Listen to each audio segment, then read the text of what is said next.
Hey everyone, welcome to CLAT point. आज हमारे साथ हैं फहम। इनका क्लैट 2025 के अंदर 289 रैंक आया है। तो सबसे पहले फहम, कांग्रेचुलेशन बेटा।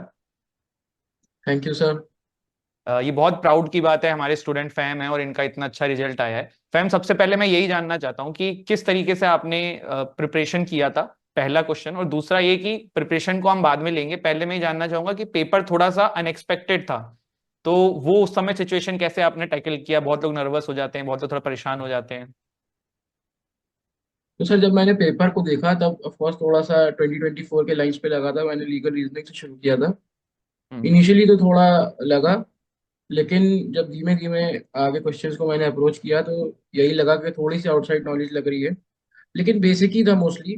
कोई बहुत एक्स्ट्रा नॉलेज लग रही थी, लेकिन बेसिक ही लेवल पे लग रही थी कि मतलब बेसिक अंडरस्टैंडिंग अगर लॉ की है तो ज़्यादा प्रॉब्लम होनी नहीं चाहिए थी। तो ठीक उसी के है अकॉर्डिंग मैं आगे चलता गया, करता रह गया और उसमें ही हो गया।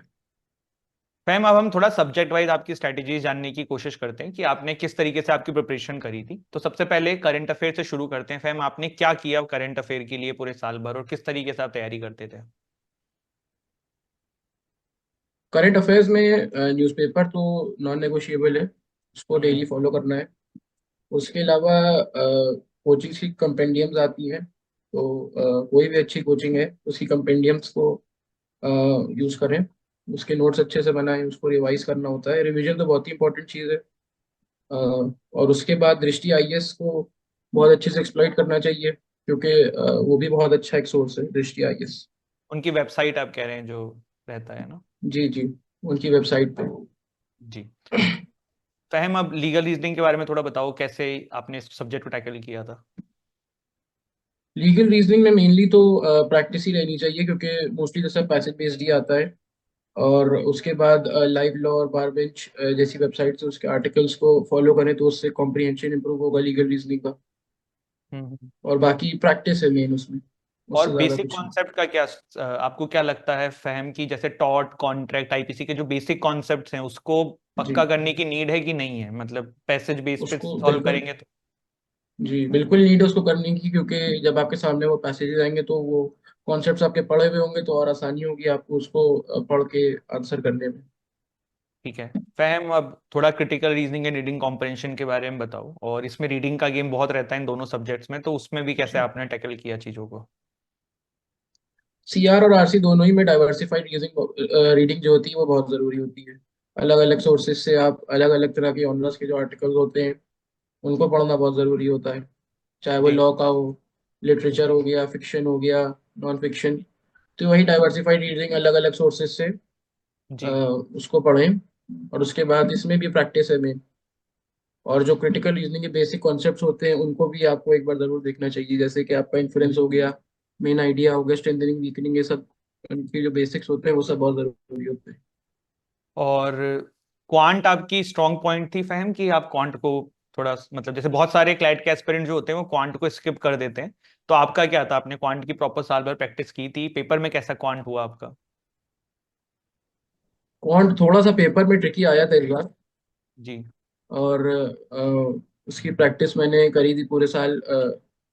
मतलब क्वांट में तो यही है कि बेसिक जो मैथमेटिक्स होती है उसी में से आता है। हम्म। और उसी की प्रैक्टिस अगर आप करते चले पूरे साल भर, डेली दो तीन अगर आप क्वेश्चंस जो डीआई सेट्स होते हैं उसको सॉल्व करते चले तो उतना ही ना। और बाकी फहम ये, बेसिक मैथमेटिक्स के जो चैप्टर्स होते हैं। ठीक है फहम, कोचिंग्स के बुक्स के अलावा कोई ऐसी बुक्स जो आप चाहेंगे कि क्लैट एस्पिरेंट के पास होनी होनी चाहिए, कोचिंग के बुक्स के अलावा, जैसे ऑफ कोर्स कोचिंग्स की बुक रहती हैं, इसके अलावा कोई बुक आप कहें कि ये बुक तो होनी चाहिए। इसके अलावा सबसे पहले तो आपके पास पीवाईक्यू की बुक बहुत जरूरी होती है। हम्म। पीवाईक्यूज की, क्योंकि पीवाईक्यू से ज्यादा इंपॉर्टेंट तो कुछ होता ही नहीं इसमें, चाहे आप जितने मार्क्स लगा लें।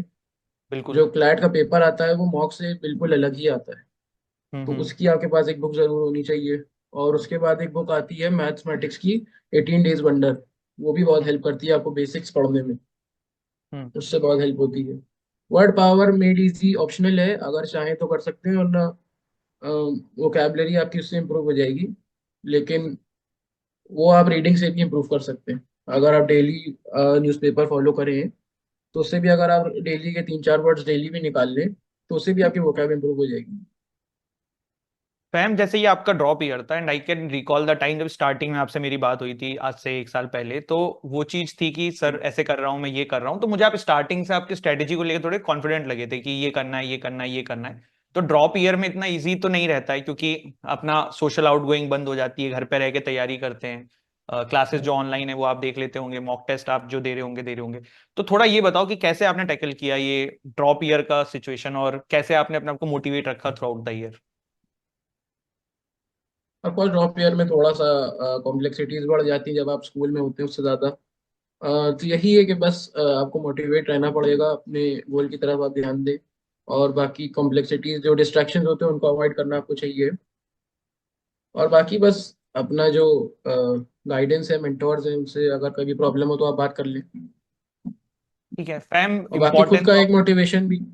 जी जी जी सर। जी, आप कंटिन्यू करिए खुद का मोटिवेशन। बाकी आपको खुद भी सेल्फ मोटिवेशन भी बहुत इंपॉर्टेंट चीज़ होती है। आपने टारगेट सेट किया, आपको उसको अचीव करना है, तो ये भी एक बहुत ही इंपॉर्टेंट फैक्टर है कि अगर आपको खुद करना है तो आप कर ही ले जाओगे। और कहीं एक हॉबी भी होनी चाहिए, जैसे मुझे पता है कि आप तो जिम रेगुलर जाते थे, एक आउटगोइंग इवेंट आपके लिए हाँ रहता था। तो मेरे हिसाब से कि अगर कोई ड्रॉप हाँ ईयर में तो एक अपनी हॉबी क्रिएट कर सकता है, क्योंकि घर में थोड़ा सफोकेटेड हो जाएगा अगर सिर्फ वही वही करता रहेगा तो, है हाँ, ना। बिल्कुल ज़रूरी चीज़ है वो। ठीक है फैम, इम्पोर्टेंस ऑफ मॉक सभी को पता है, बट जो अब नए एस्पिरेंट आ रहे हैं उनको नहीं पता होगा, तो थोड़ा वो बताइए कि कितना इंपॉर्टेंट रोल प्ले करता है मॉक। मॉक्स तो मेरे ख्याल से प्रिपरेशन की सबसे इंपॉर्टेंट चीज़ तो मॉक्स ही होती है, क्योंकि जितना आप पढ़ लें, प्रैक्टिस बेस्ड एग्जाम है, स्किल बेस्ड एग्जाम है, जितने ज़्यादा मॉक्स आप देंगे और उनको जितना अच्छे से एनालाइज करेंगे, उतना ही अच्छा आपका प्रोस्पेक्ट हो जाएगा, और उतना ही ज़्यादा आपका कॉन्फिडेंस बिल्डअप हो जाएगा पेपर में। मॉक्स को सबसे ज़्यादा ज़रूरी है कि आप ऑफलाइन मॉक्स दें। ऑनलाइन मॉक्स में वो बात नहीं आ पाती जो बात ऑफलाइन मॉक्स में आती है। तो यही कहना चाहूँगा कि बिल्कुल भी अपने स्कोर्स को इफेक्ट ना करने दें अपने आप को। बिकॉज कोचिंग एग्जाम के एक हफ्ते पहले मैंने एक मॉक दिया था, और उसमें मेरा स्कोर 70s में आया था, और मेरी रैंक कुछ 2000 में थी। तो हम्म। उस चीज़ से मैं थोड़ा सा इफेक्ट तो ज़रूर हुआ था, लेकिन अपनी प्रिपरेशन को इफेक्ट ना होने दिया मैंने उससे, और उसी प्रिपरेशन को कंटिन्यू किया। फाइनली रिजल्ट मेरा बेटर रहा, बहुत अच्छा रहा। ये बात तो फैम आप सही भी कह रहे हैं, क्योंकि कोचिंग्स में ऐसा होता है कि जैसे हम ही हैं, तो कभी हमने कोई मॉक टफ बनाया, कभी कोई इजी बनाया, तो जी। वो बच्चा अगर उस पेपर में कम नंबर लाता है तो बहुत बार डिमोटिवेट हो जाता है। लेकिन अब आपका 289 हम्म। रैंक है, आई थिंक 92 या 93 मार्क्स आया है, तो वो अपने आप शो करता जी। है कि भाई किस लेवल की प्रिपरेशन थी। बट वहीं अगर आप उसमें डिमोटिवेट हो जाते तो थोड़ा दिमाग में वही चलता रहता है कि यार मैं तो आज यहाँ स्टैंड करता हूँ, 2000 रैंक है, अभी तो और बच्चे भी होंगे, हाँ ये वो नेगेटिविटी जो बहुत ज्यादा अट्रैक्ट कर लेती है। हाँ। तो thank you so much fam for coming here, and all the best for your thank you bright sir. Future बेटा। आई होप आप एनालिस्ट या जहां भी जाएं, जिस भी कॉलेज में जाएं, जाके जो है बहुत अच्छा करें अपने जीवन में।